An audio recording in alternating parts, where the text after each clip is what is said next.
So it is the calm before the storm with regards to Duel Links, because next week on Thursday with new maintenance we should be getting, if history repeats itself, our first proper look or hint as to the brand new world characters and maybe their aces, some other stuff like that. So that should be pretty big. But before we get into that, we have a kind of a tradition on the channel. Whenever a new core TCG set comes out, we take a look at it and see if any of those cards could come to Duel Links. Now, Rise of the Duelist is the new set, and this is the first set built with the new master rules in mind. So, you know, the Link monsters can go in the zones, but the Fusion, Synchro, and Xyz monsters, they can go into any zone first. So, honestly, from now on, everything should be kind of fair game to mechanically come, but if, again, they're Link or Pendulum-based decks, then you can kind of write them out. Now, we are also going to write out Xyz decks for this one because the mechanic hasn't launched in Duel Links yet, and for all we know,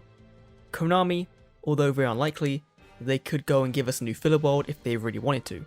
So Rise of the Duelist as a whole is actually a very good set, and one that is going to usher in a new era for the TCG. We have a really cool new archetype in the Dogmatica. We have the Melfies, which are a Xyz based deck, a little beast kind of cutesy animal deck that I would like to see come to Duel Links, but we're not going to talk about today. We have a ton of new support for Dark Lords, for Frightfurs. Again, Dark Lords, a very good archetype in Duel Links, or at least was, and now not so much. And of course the cover card, Gaia, he gets a brand new archetype full of support for the Fusion monster, and it kind of decouples him from being a Blackluster Soldier support character to being his own full-fledged kind of archetype. We'll start there with the brand new Fusion monster, Gaia the Magical Knight of Dragons. So this is a retrain of Gaia the Dragon Champion, but way more generic. Requires one Gaia the Fierce Knight monster, so it can be Swift Gaia, Lord Gaia, any of the new level 4 support we got in this box, and one level 5 Dragon monster. So not just Curse of Dragon, you can use the new Curse of Dragon, which is kind of what it's intended for, but you could use a Blue Eyes if you really wanted to. This card's name also becomes Gaia the Dragon Champion whilst on the field, which means it works with all the new spell card support and previous support like Spiral Spear Strike. You can only use each of the following effects once per turn. During the main phase of the quick effects during another player's turn, you can target one other card on the field. This card loses 20 attack points but becomes 0, and if it does, you blow up that card. And when this card destroys opponent's monster by battle, you can make this card gain 2,600 attack points. So you're making it, basically you're getting it ready for its effect to remove a card from the field, which is pretty good. So essentially turn 1 or whatever, you'd summon this card out, you'd attack in, and then you'd make it bigger. Then on your opponent's next turn, when they summon a monster, use its effect to pop a card on the field. I think that's pretty good. It's good, it has a downside, you know. Gaia does have some new spell card support that does kind of help this. They have Galloping Gaia, which allows you to search the other half of the materials by revealing one in your hand. So, say you revealed a Gaia, you could search out a level 5 dragon. If you reveal a level 5 dragon, you search out a Gaia. It's pretty cool. And they also have their own fusion spell card called Spiral Fusion that makes it so Gaia has 20% attack points extra when it's summoned, so it comes out having the ability to pop a monster without, you know, having its attack points become 0, and also gets to attack twice in that turn, which is really, really good. So, I think Spiral Fusion might be a bit too good for the deck, but just having Gaia the Magical Knight of Dragons and a Poly might be the kind of perfect way to introduce the Duel Links, because the whole deck just kind of feel like Duel Link support, and just stuff they can continuously give us over time. They have a new boss monster as well that kind of is designed to come in after the Gaia the Dragon Knight, so pretty cool. So let's dive into all the other cards that kind of identified as being things I'd like to see in Duel Links that kind of could come. Again, there's no order here, so I'm not exactly going to be ordering it by monster spell trap cards, just kind of however I found them in the set. First of all, we have Celeglare the Luminous Lunar Dragon, a level 6 20 attack point monster, of course, Dragon, Light. You can normal summon or set this card without tributing, but its attack becomes 1500. That's its original attack, not its, you know, it doesn't just become that. That's its original attack points. During your main phase, it's a quick effect again, so during other player's turn, you can target one monster your opponent controls with attack less than or equal to this card, and return this card to hand, and if you do, you take control of that monster, so it's an enemy controller built into a card for things weaker than it, which, if it's summoned by its own effect, then that's a bit worrying, because really, there isn't much in Duel Links that comes up the field at less than 1500. Kind of makes it not that great, but of course if you manage to summon this out via a spell card or by tributing it, then you can pretty much disrupt your opponent's plays. If they're saying play Dark Magician, you could sit there and go, you know what I'm going to do? I'm going to take control of your Magician's Rod, and then you can't use it for Illusion Magic to search it for Dark Magician. You could do that, or I guess actually, Alistair the Invoker, this would be a good card to kind of use against it, even with its original effect, because Alistair is 1,000, I think, attack points. You can disrupt their invocation plays, which is really nice, so I quite like that. Now, it does return to the opponent at the end of the turn, which is, that's fair enough, you know, because again, you can use it next turn by just summoning this card out because this card is back in your hand, and you can kind of rinse and repeat.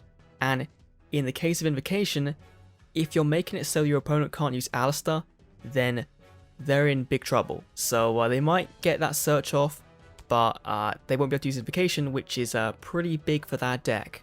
Revenge Rally is a trap card that lets you target one face-up monster your opponent controls and equip this card to that card. It gains fire attack and defense, but kind of becomes a power of the Guardians. But if this card is sent from the field to the graveyard because that monster was sent to the graveyard, you draw one card. Or if you activate the card this turn, you draw 2 cards, then discard 1. So you can play around this quite nicely if you know your opponent is going to tribute off their monster to summon out a new one. If it's like a Blue Eyes player, a Cosmo Brain player kind of situation, then you can work that in quite nicely to get a draw 1, or a draw 2 if you do happen to do it on the turn they summon that card. So it could lead to some kind of mind games, because your opponent might not want to then tribute that card that turn because they don't want to give you a draw 2, and potentially putting a powerful target in the graveyard like a negate or something. That could be pretty big. So I quite like this card, a nice little tech card that might see play. I don't think it will if it did come, but it's still pretty cool. Then we have Machina Re-Scavenger, a new support card for the Machina deck, which came out in the box with the Vision Heroes. I think they came out in that one. So, quick effect, you could send this card from hand or field to the graveyard to target one Machina monster you control. It gains 1200 attack points to end the turn, so it's kind of like a mini Honest for the Machina deck, which is pretty good because right now we only have things like Megaform and Fortress as our main cards. Of course, they did get a whole new structure in the TCG not long ago, but in Duel Links we don't have that much support for that deck. When your Machina monster destroys opponent's monster by battle, and this card's in your graveyard, you can add this card back to your hand, and it's a 1 per turn effect on each of those effects, so you can have Re-Scavenger in your hand every single turn, assuming you can put enough monsters on board to kind of counter your opponent's defenses. So I quite like this card, giving, the only thing is, outside of Bujins, I think Bujin has one of their cards that is their own hand trap that gives them attack points. We haven't seen that.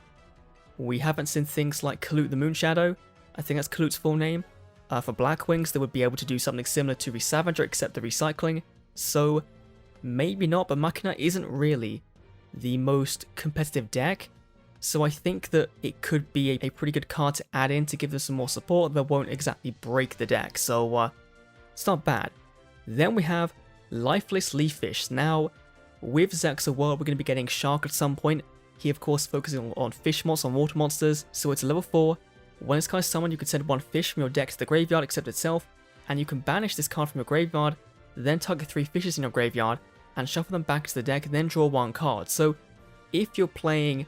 Wait, are Atlanteans fishes? Nope, they're sea serpents, but Shark's deck in general uses fish monsters to do some rank 3, rank 4, rank 5 Xyz summons, and so potentially being able to recycle materials could be pretty big, and you can probably special this card out off of another level 4 fish, which then gets you a rank 4, so while not exactly Xyz support, that's kind of where my head is going with thinking about this card in Duel Links. This is where I think it might see some niche play, because the Shark's fish based strategy isn't that great, but you know, fish decks were a very good meta deck way back in 2017.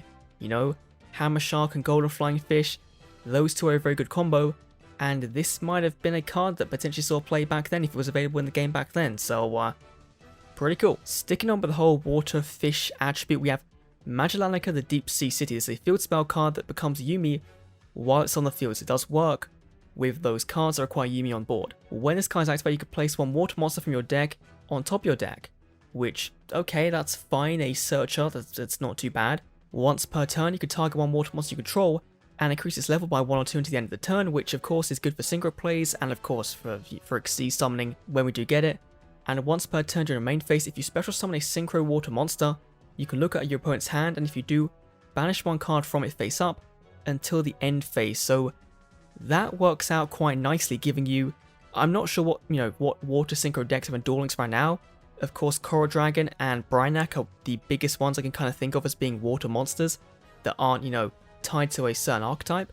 So that could be pretty good, giving more benefits to those cards than just their destruction effects, which will be pretty nice. So I quite like this card. I like these cards see playing. Of course, it is meant to be a Deep Sea Diva archetype card. Of course, they got more support back in Eternity Code, I think it was.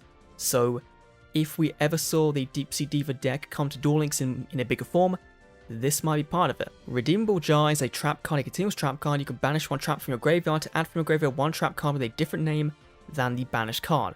Once per turn effect. This to me is kind of like a on-call version of Endless Trap Hell, which I think is pretty interesting. It's not the most amazing card in the world, but it might be pretty decent. I don't know, it was kind of one of those cards that I thought it could be really good, or it could be really bad and not see play because it is inherently very, very slow and does rely on you having 3 trap cards, including yourself. So that might not be that great, but for decks like Paleozoic or the Trap Monster deck, might actually not be a bad card. Then we have probably my most controversial one on this list, Blizzard. This is a quick play spell card in the same vein as Cosmic Cyclone or MST.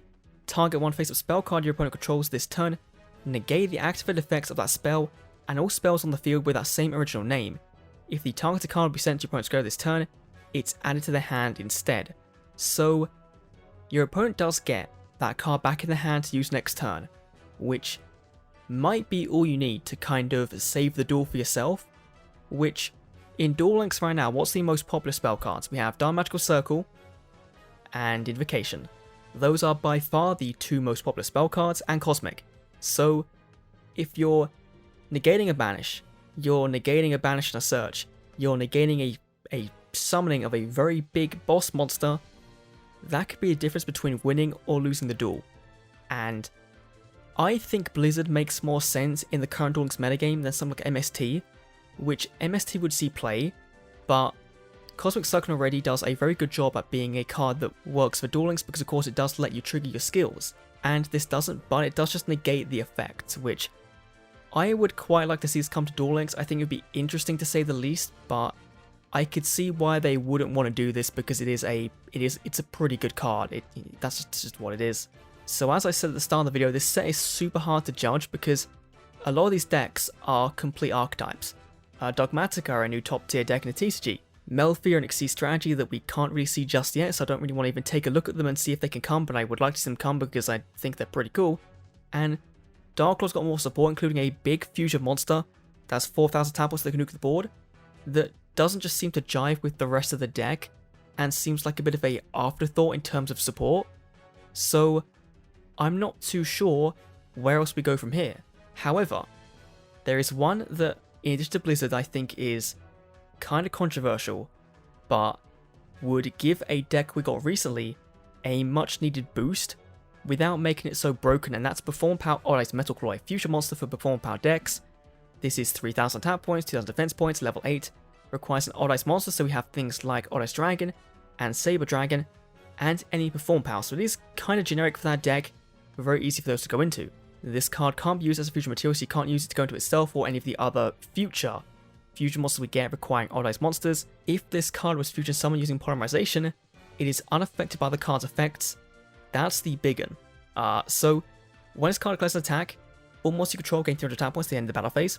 That's fine, That's not going to make things overly insane, but that block unaffectedness is something we don't really see much of in Duel Links at all, really. Especially in a boss monster this big, but it's not big to the point where it can't be beaten over very easily, It's not like this is a 4,000 tap points full-on towers, it's not. It's just a 3,000 towers, which I think is fine because the deck doesn't really have any other outs otherwise, Perform Powers and Odd Eyes aren't that good right now, and that's the kind of thing is that right now they aren't that good, but in the future, in a year's time, year and a half time, they might be one of the best decks in the game if they kind of follow suit for the TCG. And Konami has to kind of figure out how to balance it in the here and now, but also for the future without putting in cards like this that will cause problems down the line. We've seen that plenty of times with Duel Links, and yeah, I would like this card to come to Duel Links. The Perform Power deck does need a boss right now. Saber Dragon I don't think can be it, and so this would go a long way to giving it more support without it being too broken, because anything in the game can beat over it, you know. It's not hard to get over it, it's just the unaffectedness that is kind of making me wary, but it does have to be hard fusion summoned, which I believe the Perform Power Polymerization Searcher is a pendulum card, so we can't really use that. So yeah, that is my thoughts on Rise of the Duelist. A bit of a all over the place video, I know. Do not expect a Duel Links from scratch this week, because I'm kind of taking a break from posting content on it for the moment, just because it's honestly, it's really fucking hot, you know, in the UK, and so even recording this right now, this 20-minute video, I am sweating, because I can't have my fan on, because otherwise you would hear this all the way through it, and that's not good. So yeah, let me think down below, Rise of the Duelist, if there's any cards in the full set list you think could come to Duel Links. If you think I'm a complete idiot and these cards won't come, because they probably won't, know my luck, this will be the one I get really wrong. But yeah, thanks for watching. I'll see you all next week for some more Zexal World videos, I guess. See you then.